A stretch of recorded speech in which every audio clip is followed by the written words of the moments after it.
পবিত্র কুরআনের আয়াতসমূহ এবং হজরত মুজাদ্দেদ আলফে সানি এর আধ্যাত্মিক উপলব্ধির আলোকে মোহাম্মদ বিন হোসাইন যে অত্যন্ত সূক্ষ্ম, সুনির্দিষ্ট ও অনন্য ব্যাকরণগত তাফসির উপস্থাপন করেছেন তা নিচে চমৎকার ও প্রাঞ্জল ভাষায় তুলে ধরা হল।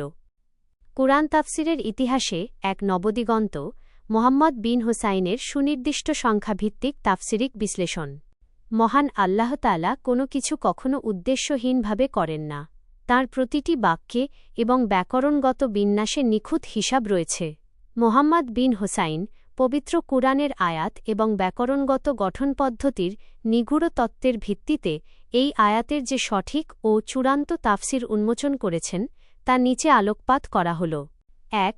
২৫ জন নবী বনাম ১,২৩,৯৭৫ জনের মধ্য থেকে অপ্রকাশিত বিশেষ নবীগণের প্রকৃত বিন্যাস। কুরআনে সুনির্দিষ্টভাবে নাম ও ঘটনার মাধ্যমে মাত্র ২৫ জন নবীর বিবরণ প্রকাশ করা হয়েছে। এখন মোট ১,২৪,০০০ নবীর বিশাল সংখ্যা থেকে যদি এই ২৫ জনের বিবরণ দেওয়া হয়েই থাকে, তবে বাকি থাকে অবিকল ১,২৩,৯৭৫ জন নবী। আল্লাহ তাআলা সূরা আল মুমিন বা আল গাফির এর ৭৮ নম্বর আয়াতে ইরশাদ করেছেন, আর আমি আপনার পূর্বে অনেক রাসূল প্রেরণ করেছি, যাঁদের মধ্যে কিছু এমন আছেন যাঁদের বিবরণ আমি আপনার কাছে বর্ণনা করেছি, এবং তাঁদের মধ্যে কিছু এমনও আছেন ওয়েমেন হেম মেন লেম নাকসুফ আলাইক, যাঁদের বিবরণ আমি আপনার কাছে বর্ণনা করিনি। এখানে অত্যন্ত জোরালোভাবে যে বিষয়টি বুঝতে হবে তা হল, যখন বলা হল তাঁদের মধ্যে থেকে এমনও আছেন, তখন তা সরাসরি নির্দেশ করে ওই বাকি থাকা ১,২৩,৯৭৫ জন নবীর বিশাল পরিধিকে। অর্থাৎ ওই ১,২৩,৯৭৫ জন নবী থেকে এমনও আছেন যাঁদের বিবরণ আল্লাহ পাক করেন নাই। যেহেতু ওই ২৫ জনের মধ্যে যেমন বিশেষ কয়েকজন উলুল আজম পয়গম্বর ছিলেন, ঠিক তেমনিভাবে ওই বাকি ১,২৩,৯৭৫ জন পয়গম্বরের মধ্য থেকেও এমন কিছু সংখ্যক নবী ও উলুল আজম পয়গম্বর আছেন যাঁদের সুউচ্চ মাকাম ও গোপন মিশনের কথা আল্লাহ পাক কিতাবে বর্ণনা করেননি। ২. আরবি ব্যাকরণ ও ওয়াকফের নিখুঁত বিশ্লেষণ। আপনার কাছ থেকে বনাম এবং আমি তাদের কাছ থেকে এক সুদৃঢ় অঙ্গীকার নিয়েছিলাম। এই ব্যাখ্যার সবচেয়ে বড় এবং চোখ জুড়ানো ব্যাকরণগত প্রমাণ পাওয়া যায় সূরা আল আহজাবের ৭ নম্বর আয়াত থেকে, যেখানে আল্লাহ তাআলা ইরশাদ করেছেন, আর স্মরণ করো যখন আমি নবীদের কাছ থেকে অঙ্গীকার গ্রহণ করেছিলাম এবং তোমার কাছ থেকেও, নূহ, ইব্রাহিম, মুসা ও মারিয়াম পুত্র ঈসার কাছ থেকে, আর আমি তাদের কাছ থেকে এক সুদৃঢ় অঙ্গীকার নিয়েছিলাম।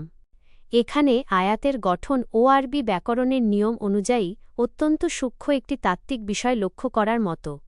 আয়াতের প্রথমাংশে আল্লাহ তাআলা সরাসরি সম্বোধন করে বলছেন, যখন আমি নবীদের কাছ থেকে অঙ্গীকার গ্রহণ করেছিলাম এবং আপনার কাছ থেকেও, নূহ, ইব্রাহিম, মুসা ও মারিয়াম পুত্র ঈসার কাছ থেকে। এখানে নবীজি শাহকে উদ্দেশ করার পাশাপাশি ঈসা, মুসা, ইব্রাহিম ও নূহ আকে নবীজির সাথেই সরাসরি সংযুক্ত করা হয়েছে এবং বাক্যটি সেখানে একটি পূর্ণ বিরতিতে বা দাঁড়িতে এসে থেমে গেছে। এরপর সম্পূর্ণ আলাদাভাবে নতুন বাক্যে বলা হয়েছে, আর আমি তাদের কাছ থেকে এক সুদৃঢ় অঙ্গীকার নিয়েছিলাম। ব্যাকরণ ও ভাষা অনুযায়ী এখানে গভীরভাবে লক্ষ্য করলে দেখা যায় এই তাদের হিম সর্বনামটি দিয়ে সম্পূর্ণ থার্ড পার্সন বা অন্য কাউকে আলাদাভাবে নির্দেশ করা হয়েছে।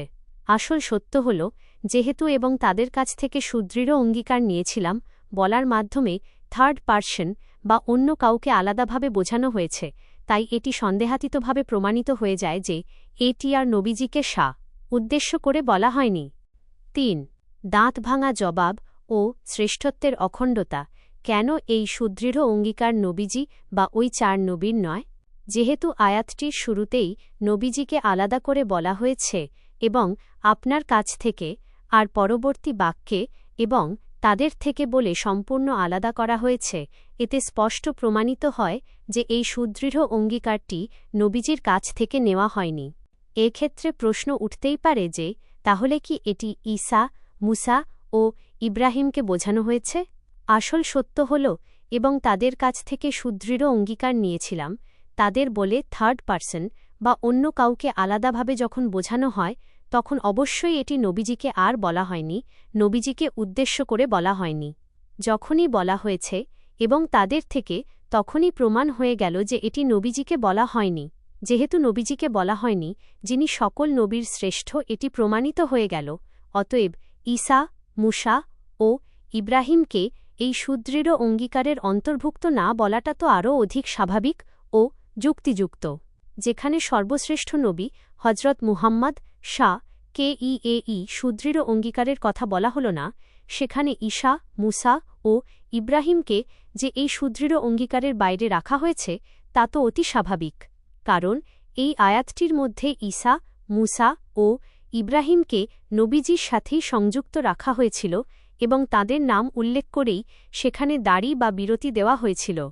এরপরে যখন বলা হল এবং তাদের থেকে সুদৃঢ় অঙ্গীকার নিয়েছিলাম, তখন থার্ড পার্সনে চলে যাওয়ার কারণে স্পষ্ট প্রমাণ হয় যে এখানে নবীজিকে তো বলা হয় নাই, এমনকি এর সাথে সংযুক্ত ঈসা, মুসা ও ইব্রাহিমকেও বলা হয় নাই।